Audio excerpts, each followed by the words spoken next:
Olá, olá, muito bom dia para você, telespectador da Band, no ar mais um Boca no Trombone. Aqui você encontra todos os domingos a sua dose semanal de informação sobre serviço público, aposentadorias, direitos do trabalhador, dentre outros assuntos. Para prestar a nossa tradicional consultoria, temos no campo previdenciário a doutora Viviane Militão, em nome de Shore Advogados. Hoje nós temos a presença da Associação dos Sargentos, Subtenentes e Tenentes da Brigada Militar. Quem fala conosco é o diretor Dagoberto Waltermann. Ainda nessa edição tem FESERGS e AMAPERGS, representados a federação e o sindicato pelo seu dirigente, presidente Flávio Berneira. Essas são as principais atrações do programa de hoje. Agora é hora de colocarmos a Justiça em Foco.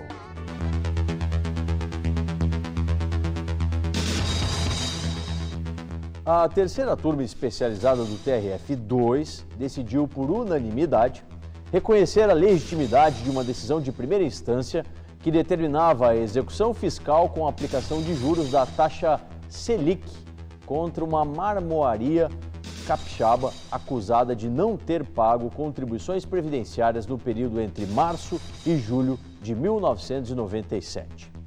Segundo informações do processo, a empresa declarava ser ilegal a utilização da Selic, já que esta é uma taxa de juros reais utilizados no mercado financeiro e que, neste caso, o correto seria que os juros de mora de 1% ao mês fossem aplicados de acordo com o artigo 161 do Código Tributário Nacional.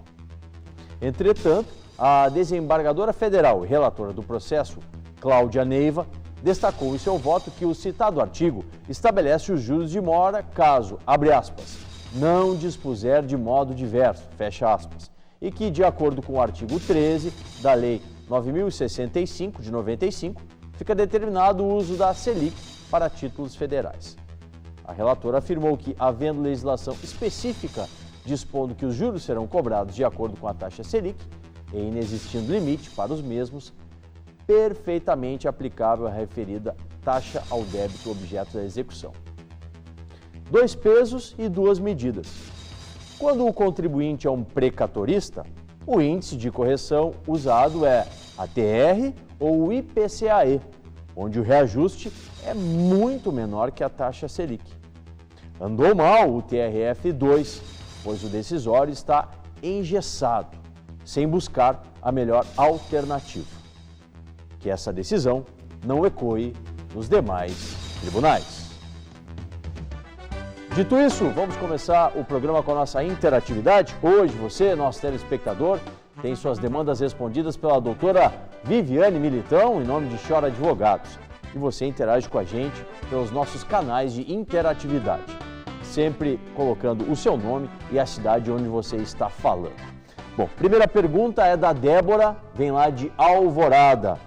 Sempre fui dona de casa e nunca contribuí.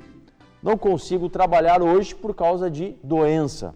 Posso me aposentar? É a dúvida da telespectadora. Muito bom dia, doutora Viviane. Bom dia. Bom dia, Débora. Bem, infelizmente nós temos uma resposta não muito boa, porque na verdade se você nunca contribuiu para o sistema, você não faz jus a nenhuma proteção previdenciária. O que é possível fazer é averiguar se você preenche os requisitos para um benefício de assistência, benefício de prestação continuada, que é o LOAS, benefício assistencial. Vale lembrar também que nos benefícios previdenciários, todos eles são contributivos, diferente do benefício assistencial. Tá certo, a aposentadoria é de acordo com a previdência, né? Tem que ter contribuição. Exatamente. Bom, outra questão do Roberto. Me aposentei por invalidez judicialmente em 2007.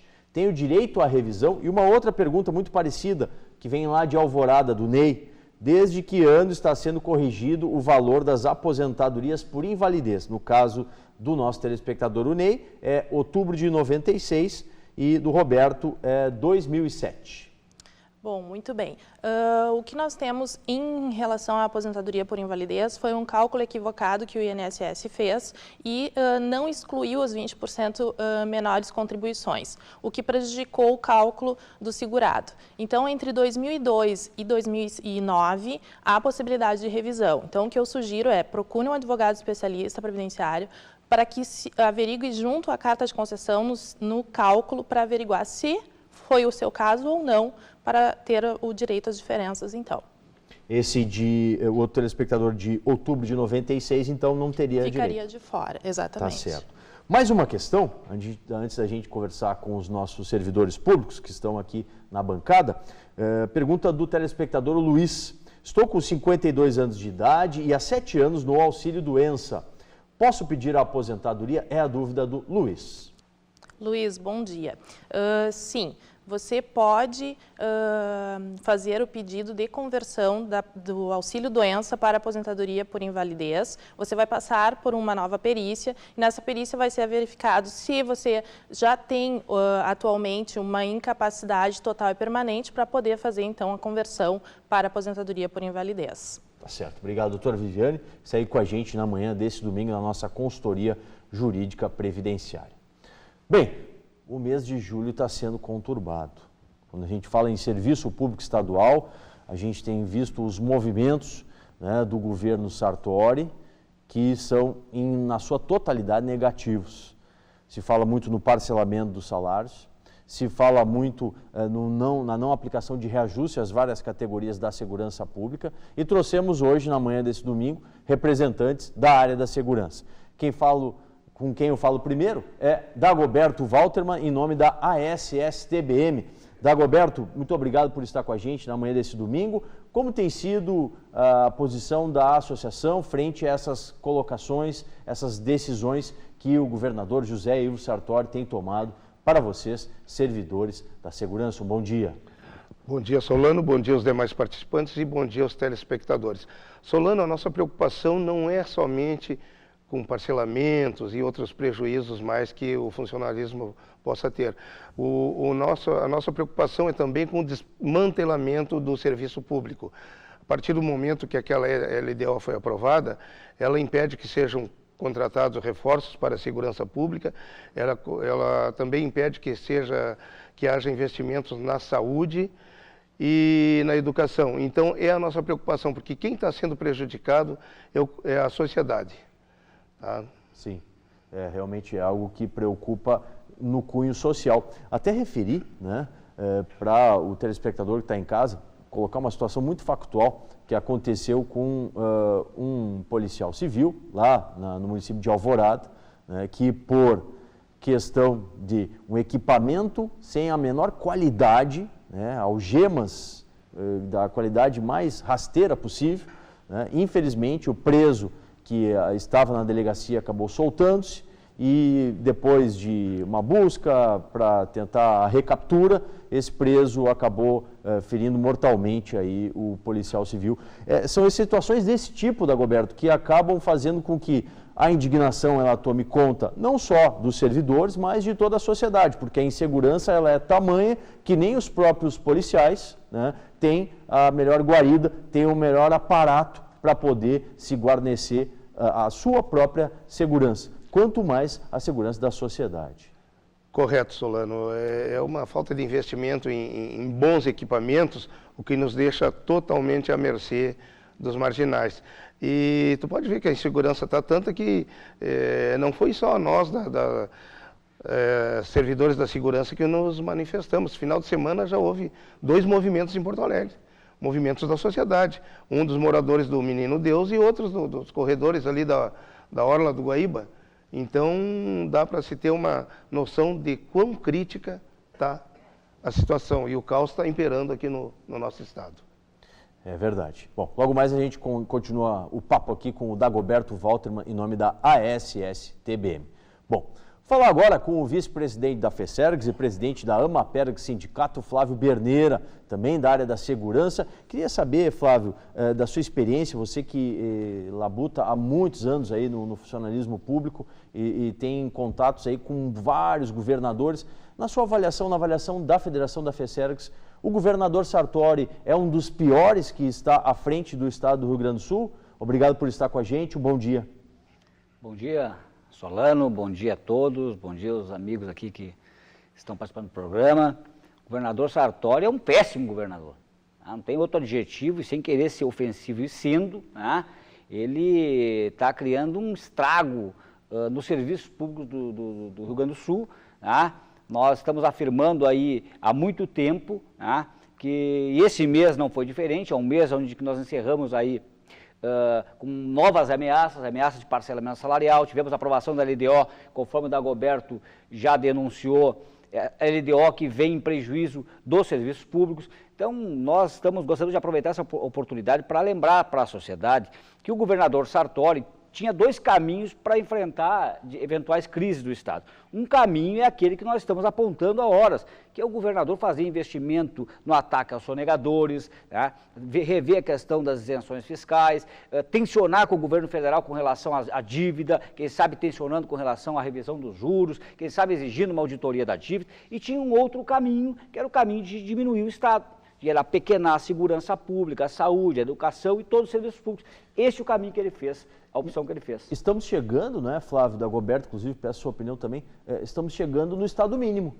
Não, mas esse é o caminho. O governador Sartori está caminhando a passos largos, de forma muito rápida, para um Estado mínimo. E é isso que é a sociedade. E o bode expiatório tem sido o servidor. Então, para implementar essa política de diminuir os serviços públicos, o governo começa a colocar na conta de que os problemas do Estado é o salário dos servidores, são os benefícios que, eventualmente, os servidores têm. E a sociedade tem que saber, tem que tomar conhecimento, que isto é uma estratégia que o governo tem adotado. Primeiro, tenta estigmatizar os servidores públicos, para depois começar a diminuir serviços, para quem sabe a sociedade não resista com isso, mas a sociedade já se deu conta, e os movimentos, muito bem lembrados pelo Dagoberto, do final de semana passado, demonstraram isso, onde vários bairros de Porto Alegre, e assim no interior do estado, as pessoas estão se mobilizando por conta de exigir segurança pública, na mesma linha exigindo saúde e exigindo educação. Então é urgente que o governador revise esse tipo de encaminhamento, esse tipo de solução que ele busca para o Estado, que vem diminuindo, apequenando o Estado e vai deixar a sociedade aí, que já tem um serviço público muito precário, por conta da deficiência de servidores, sobretudo por isso,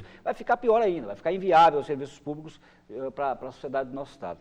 Próximo bloco, quero saber a opinião aí, tanto do Dagoberto quanto do Flávio, de como vai ser os próximos meses. O mês de agosto se avizinha como um mês bem tenso nessa relação aí, governo e servidores. Bom, vamos responder mais questões encaminhadas pelos nossos telespectadores. O Sérgio de Alvorada, Grande Porto Alegre, participando fortemente do programa. Recebo o benefício de prestação continuada, tenho hepatite e HIV. Ele é vitalício ou passa para os meus dependentes o BPC, o chamado benefício de prestação continuada, doutora? Não, infelizmente ele é um benefício personalíssimo e ele não passa, então, para os seus dependentes, ele não vai gerar pensão por morte. Assim como também ele só tem 12 prestações, não tem o 13º, então é diferente de um benefício previdenciário. Certo. Pago pelo INSS, mas de origem na assistência social, Outra questão, final do telefone, o 9151, perdi minha carteira de trabalho. A firma faliu. Já recorri a todos os meios e o INSS não reconhece. O que devo fazer? Bem, a primeira dica é faça um registro, um boletim de ocorrência do extravio dessa sua CTPS. No site da Delegacia Regional do Trabalho tem um link onde pode se verificar pelo nome do trabalhador ou pelo NIT, que é o número do PIS, se foi encontrada a sua CTPS. Bom, não conseguiu nenhuma dessas duas, a sugestão é procure na junta comercial saber informações sobre essa empresa que faliu. Provavelmente tenha o síndico da massa falida ou alguém responsável por essa empresa para poder detectar algum caminho aí para vir buscar o reconhecimento desse vínculo.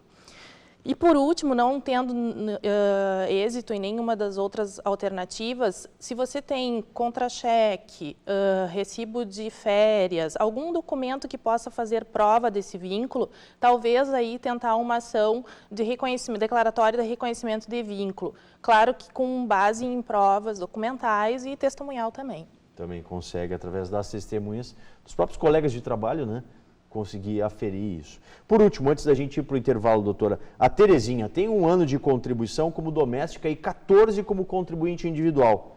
64 de idade. Posso me aposentar? Terezinha, bom dia. Sim, em princípio, pelo que você está dizendo, você já tem os 15 anos, que são 180 meses de contribuição. Então, eu diria que sim, aferido 180 contribuições, com a sua idade, é possível sim uma aposentadoria por idade. Logo mais, vamos conversar ainda com os representantes da ASSTBM, FESERGS e AMAPERG, que estão aqui com a gente no programa, e responder mais perguntas que vêm pelo nosso canal de interatividade. Boca no Trombone, ano 26, muito mais interatividade para você.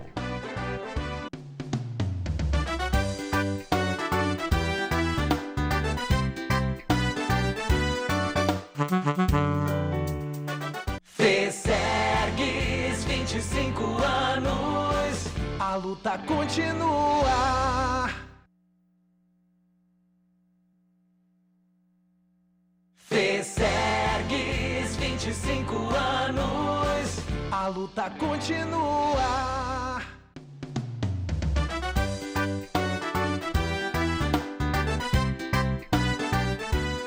De volta com mais Boca no Trombone na manhã desse domingo e seguimos interagindo com os nossos telespectadores. As perguntas que vêm pelas nossas plataformas aqui de comunicação do Grupo Bandeirantes. Pergunta lá de Bento Gonçalves, um abraço à Serra, que nos presta uma grande audiência. Ganhei na Justiça ação contra a Previdência. Agora ela está no Tribunal de Contas. Quanto tempo leva para ocorrer o pagamento da minha aposentadoria? O que quer saber o Rogério, doutora Viviane. Rogério, bom dia. Como você tem um processo judicial, o que eu aconselho é que você procure o seu advogado e verifique, porque são muitas as peculiaridades e fica um pouco difícil de te dar uma previsão de tempo aí exato para recebimento. Outra questão, final do telefone 5573. Tenho 25 anos de trabalho e 68 de idade.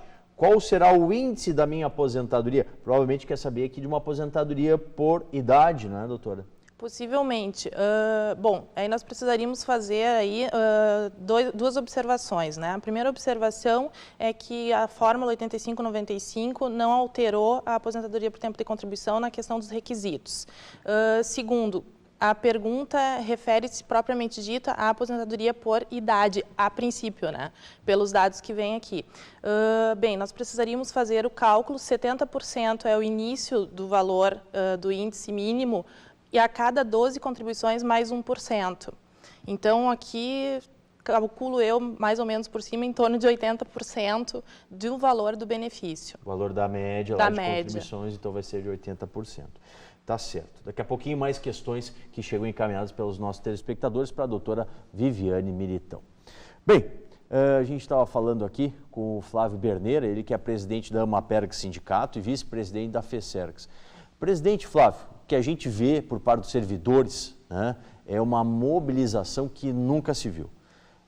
Referimos no bloco anterior a questão da votação lá da LDO para 2016 e a mobilização que acabou acontecendo nas galerias da Assembleia Legislativa, olha, há muito tempo não existia.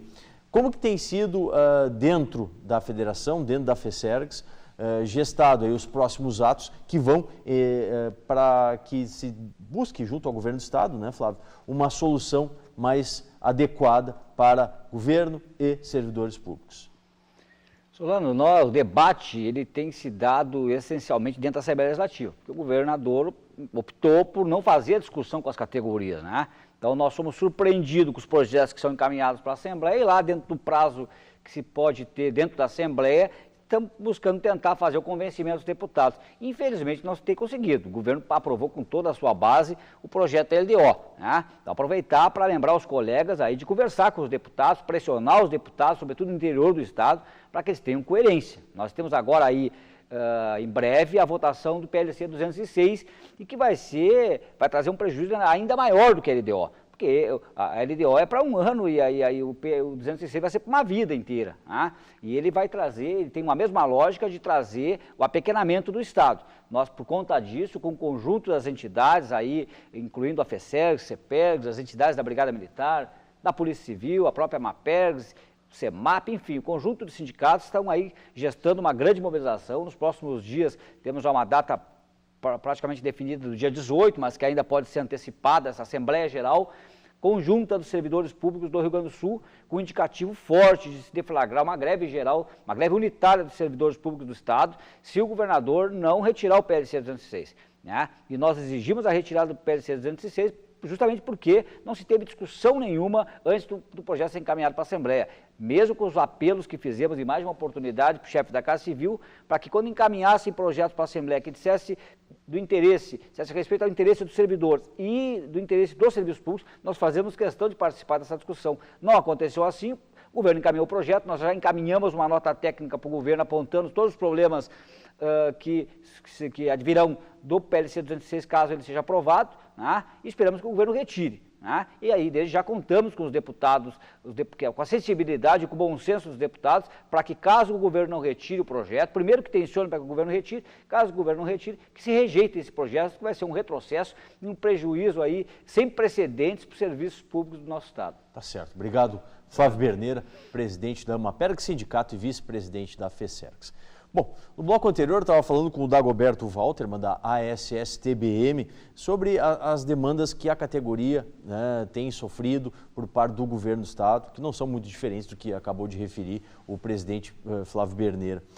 Eu coloco uma situação bem factual, Dagoberto, para a gente conversar um pouco. Nas últimas semanas, o Estado do Rio Grande do Sul, infelizmente, por causa das chuvas, né, tem tido vários e vários problemas com os alagamentos e nós temos uma figura importante, que é o Corpo de Bombeiros. O Corpo de Bombeiros trabalhando incessantemente para conseguir retirar as pessoas dessas regiões mais alagadas, enfim, fazer um trabalho junto aí à Defesa Civil. Eu lhe pergunto, todo esse clima que foi gerado pelo mau gerenciamento do Estado por parte do governador Sartori, isso acaba influindo lá na ponta, na prestação de serviço para esses verdadeiros guardiões de vida?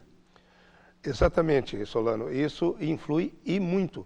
Tanto que o Corpo de Bombeiros está praticamente sem efetivo. Tem unidades fechadas, né? E o pessoal está aí, como diria no interior, se desdobrando a 3x4 para poder atender aí essas ocorrências não só de afogamentos, mas também de desastres naturais aí causados pelas chuvas. Certo.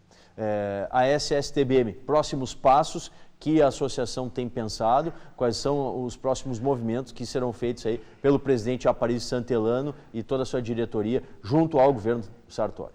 Eu te digo que nossos passos eles serão ditados pelo governador.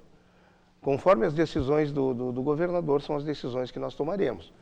Mais intensidade, menos intensidade, mas uma coisa é certa, faremos, agora em breve, nós temos uma reunião geral da diretoria, mas nós faremos assembleias regionalizadas, correto? Para podermos mobilizar não só a nossa categoria, como as demais, aí dos demais colegas da segurança pública, que inclusive essas assembleias serão em conjunto. Sim. Tá? E mobilizar também a sociedade para esse problema grave que está acontecendo no Rio Grande do Sul. Sem investimento, sem segurança.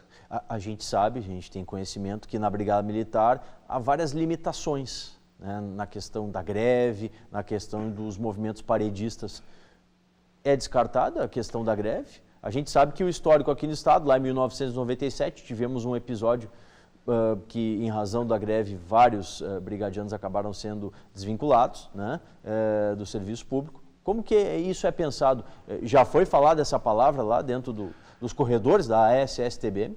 É realmente uma palavra muito forte. Eu não me atreveria a falar nisso, porque eu estou acobertado. Estou na reserva, alguns colegas estão acobertados pela cedência na associação, mas a situação é a seguinte: quem protege aquele policial militar que está lá na rua tirando serviço, está na escala do quartel e vai aderir a uma greve? Não temos proteção para ele. Nenhuma. E aí pode se repetir o fato de 97, como tu falou agora, prisões e exclusões. Então, isso tem que ser muito bem pensado, mas nós vamos fazer o que a categoria decidir nessas assembleias regionalizadas. Se a categoria decidir pela greve, nós vamos defender a greve. Tá certo. Obrigado, juntamente com nossos colegas aí dos outros órgãos. Verdade, verdade. Todo mundo atento, né? Bom, Antes da gente finalizar, há uma última pergunta. O José Carlos de Canoas tem o processo há 3 anos. Agora completei 35 anos de trabalho e 60 de idade. Chegou no 95, doutora. Posso pedir a aposentadoria na esfera administrativa sem o chamado fator previdenciário? Sim, é possível, mas como você tem um processo judicial em andamento, o ideal é sentar e averiguar quais os melhores números, na verdade, para um benefício mais vantajoso. Então, teria que conferir com seu advogado a questão judicial, que me parece que é o que tem, né, para averiguar se administrativamente vale mais a pena. A questão do fator 8595. A sua expectativa, esse tema ele ainda está vigorando, né, sobre a força de uma MP, uma medida provisória, a MP 676. A sua expectativa é de que tenha força, que ela transforme-se em legislação? Muito possível que sim, até porque ela tem essa progressividade aí que eles estão prevendo, né? Então, eu entendo que é possível sim.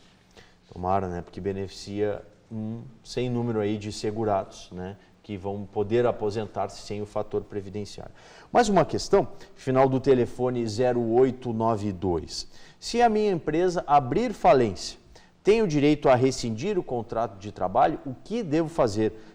O que pede aqui o nosso telespectador, doutora? Bom dia. Sim, é possível. É como se fosse, na verdade, em outras palavras, pedir uma rescisão indireta, como se fosse para receber todos os seus direitos. Saldo de salário, férias, 13º, enfim, multa do FGTS, guia de seguro-desemprego. É possível, sim, buscar esses direitos. E, doutora Viviane, para efeitos previdenciários, né, o que um caso como esse, né, que refere ao nosso telespectador aqui, quais são os reflexos que isso acaba trazendo para a vida desse contribuinte, desse segurado para a Previdência Social? Há muito prejuízo através dessa demanda de rescisão indireta ou, na verdade, tudo ocorre como deveria prever a legislação? Sim, tudo ocorre como prevê a legislação e, na verdade, é como se fosse uma despedida sem justa causa, né? Então, ele segue as regras normais dentro do âmbito previdenciário, não há qualquer prejuízo. Uma questão que eu coloco para a doutora, até não está na nossa escala de perguntas aqui, mas a questão da desaposentação, doutora. A gente tem recebido, tanto no escritório, quanto muitas vezes na rádio, no nosso espaço aqui da Rádio Bandeirantes, FM 94,9, e aqui também no Boca no Trombone na TV. Temos uma previsão para 2015 essa demanda ter segmento? Não temos ainda previsão nesse sentido para julgamento efetivo, ainda não. Esperamos que o quanto antes, na verdade, porque existem muitas demandas represadas aí, né? E muitas pessoas com expectativa de um benefício mais vantajoso, né? Tá certo. Então tá bom. Muito obrigado, doutora Viviane, em nome de Chora Advogados que estava com a gente. Ponto final e mais um Boca no Trombone, que vai ao ar na sua Band TV, sempre aos domingos, das 7 às 7h30 da manhã. Mais informações sobre esse programa, reprises e o programa na Rádio Bandeirantes, FM 94,9 e AM 640, acesse facebook.com/programa Boca no Trombone. Sempre na Rádio Bandeirantes nós temos uma interatividade muito grande aí com os ouvintes, né? Você participa tanto das 7h30 às 9 da manhã, através dos nossos vários meios de interatividade. Todos os sábados, Rádio Bandeirantes, FM 94,9 e AM 640. Boca no Trombone, ano 26, muito mais interatividade para você.